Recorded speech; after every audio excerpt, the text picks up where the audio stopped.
മദ്യനയ അഴിമതി കേസിൽ കസ്റ്റഡി കാലാവധി അവസാനിക്കുന്നതിനാൽ ഡൽഹി മുഖ്യമന്ത്രി അരവിന്ദ് കെജ്രിവാളിനെ ഇന്ന് റോസ് അവന്യൂ കോടതിയിൽ ഹാജരാക്കും. കസ്റ്റഡി നീട്ടി നൽകാൻ ഇഡി അപേക്ഷ നൽകും. കെജ്രിവാൾ ചോദ്യം ചെയ്യലിനോട് സഹകരിക്കുന്നില്ല എന്നാണ് അന്വേഷണ സംഘം കോടതിയെ അറിയിച്ചിരിക്കുന്നത്. അതേസമയം ലോക്സഭാ തിരഞ്ഞെടുപ്പിന് പ്രകടന പത്രിക തയ്യാറാക്കാനായി BJP രൂപീകരിച്ച സമിതി ഇന്ന് യോഗം ചേരും. സമിതിയുടെ ചെയർമാൻ പ്രതിരോധ മന്ത്രി രാജ്നാഥ് സിംഗിന്റെ നേതൃത്വത്തിൽ ഡൽഹിയിൽ BJP ആസ്ഥാനത്താണ് യോഗം. രാജീവ് ചന്ദ്രശേഖർ, അനിൽ ആന്റണി എന്നിവരും സമിതിയിലെ അംഗങ്ങളാണ്. വിവരങ്ങളുമായി ജിഷ്ണു കൃഷ്ണൻ ചേരുന്നുണ്ട്. ജിഷ്ണു, എന്തായാലും ഇന്ന് കെജ്രിവാളിനെ റോസ് അവന്യൂ കോടതിയിൽ ഹാജരാക്കുന്ന സാഹചര്യം ചോദ്യം ചെയ്യലിലൂടെ സഹകരിക്കുന്നില്ല എന്നുള്ളതാണല്ലോ ED കോടതിയെ അറിയിച്ചിരിക്കുന്നത്. എന്താണ് അതുമായി ബന്ധപ്പെട്ട് നമുക്ക് നൽകാൻ കഴിയുന്ന വിവരങ്ങൾ?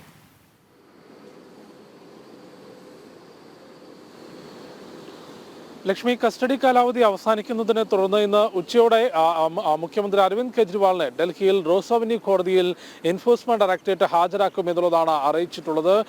കഴിഞ്ഞ മാസം 22-ന് അറസ്റ്റിലായിട്ടുള്ള 22-ന് കോടതി ED കസ്റ്റഡിയിലേക്ക് വിട്ടു നൽകിയിട്ടുള്ള അരവിന്ദ് കെജ്രിവാളിനെ പിന്നീട് മാർച്ച് 28 വരെയും ഏപ്രിൽ 1 വരെയും 2 തവണകളായിട്ടാണ് ED കസ്റ്റഡിയിലേക്ക് വിട്ടു നൽകിയിട്ടുള്ളത്. എൻഫോഴ്സ്മെന്റ് ഡയറക്ടറേറ്റ് ഈ കേസിലെ മറ്റു പ്രതികളുമായി ചേർത്ത് നിർത്തിക്കൊണ്ട് കവിതയുമായി ഒപ്പം മറ്റു പ്രതികൾ അരവിന്ദ് കെജ്രിവാളിനെതിരെ നൽകിയിട്ടുള്ള മൊഴികൾ വായിച്ചു കേൾപ്പിച്ചുമാണ് അരവിന്ദ് കെജ്രിവാളിനെ ഇതുവരെ ചോദ്യം ചെയ്തിട്ടുള്ളത്. ചോദ്യം ചെയ്തതിൽ നിന്നും അഴിമതി പണം ഏത് രീതിയിൽ വിനിയോഗിച്ചു എന്നത് സംബന്ധിച്ച് ചില നിർണായക വിവരങ്ങൾ ലഭിച്ചിട്ടുണ്ടെങ്കിൽ പോലും മറ്റ് ചോദ്യങ്ങളോടോ അല്ലെങ്കിൽ ചോദ്യം ചെയ്യലിനോട് കൃത്യമായി അരവിന്ദ് കെജ്രിവാൾ സഹകരിക്കുന്നില്ല എന്ന വാദം നേരത്തെ തന്നെ എൻഫോഴ്സ്മെന്റ് ഡയറക്ടറേറ്റ് കോടതിയെ അറിയിച്ചിട്ടുണ്ട്. അതുകൊണ്ട് ഇന്ന് കസ്റ്റഡി കാലാവധി കഴിയുന്നതിനെ തുടർന്ന് അരവിന്ദ് കെജ്രിവാളിനെ കോടതിയിൽ ഹാജരാകുമ്പോൾ ED കസ്റ്റഡി കാലാവധി നീട്ടി നൽകാനുള്ള അപേക്ഷ വീണ്ടും നൽകും എന്നാണ് മനസ്സിലാക്കുന്നത്. അത് കോടതി എങ്ങനെ പരിഗണിക്കും എന്നുള്ളതാണ് നോക്കിക്കാണേണ്ടത്.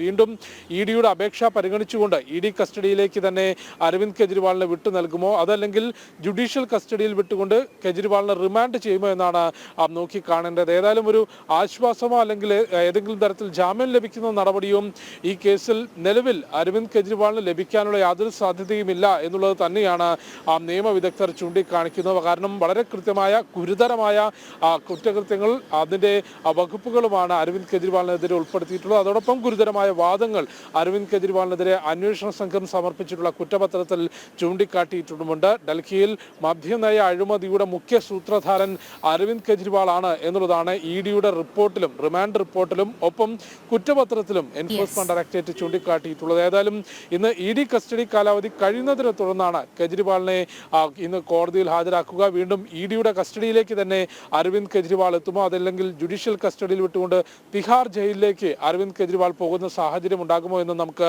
നോക്കിക്കാണാം. ഒപ്പം കേസിൽ അരവിന്ദ് കെജ്രിവാളിൽ നിന്നും മറ്റു പ്രതികളെയും ചോദ്യം ചെയ്തതിൽ നിന്ന് ലഭിച്ച വിവരങ്ങളുടെ അടിസ്ഥാനത്തിൽ കൂടുതൽ ആം ആദ്മി നേതാക്കളെ, ആം ആദ്മി മന്ത്രിമാരെ എൻഫോഴ്സ്മെന്റ് ഡയറക്ടറേറ്റ് തുടർച്ചയായി ചോദ്യം ചെയ്യലായി വിളിക്കുന്നുണ്ട്. ഗോവയിൽ ഗോവ ആം ആദ്മി പാർട്ടിയുടെ അധ്യക്ഷനും മറ്റ് പ്രധാനപ്പെട്ട നേതാക്കൾ, ഒപ്പം ആം ആദ്മിയുടെ ഡൽഹി മന്ത്രിസഭയിലെ മറ്റു മന്ത്രിമാർ, ഇവർക്കെല്ലാം തന്നെ ED നോട്ടീസ് നൽകിയിട്ടുണ്ട്. കാരണം അഴിമതി പണം ഏത് രീതിയിൽ വിനിയോഗിച്ചു എന്നത് സംബന്ധിച്ചാണ് ഇപ്പം EDയുടെ അന്വേഷണം മുൻപോട്ട് പോകുന്നത്. അഴിമതിയുമായി ബന്ധപ്പെട്ട വിശദ വിവരങ്ങൾ, ഒപ്പം അത് ഏത് രീതിയിൽ നടന്നു എന്നുള്ളത് വളരെ കൃത്യമായി തെളിവുകൾ സഹിതം അന്വേഷണ സംഘത്തിന് ലഭിച്ചിരുന്നു. അതുകൊണ്ട് പണം വിനിയോഗിച്ചതുമായി ബന്ധപ്പെട്ട അന്വേഷണവും അതുമായി ബന്ധപ്പെട്ട ചോദ്യം ചെയ്യലും പുരോഗമിക്കുകയാണ്. ഒപ്പം കെജ്രിവാളിന്റെ രാജി ആവശ്യപ്പെട്ട് BJP പ്രതിഷേധം ശക്തമാക്കിയിട്ടുണ്ട്.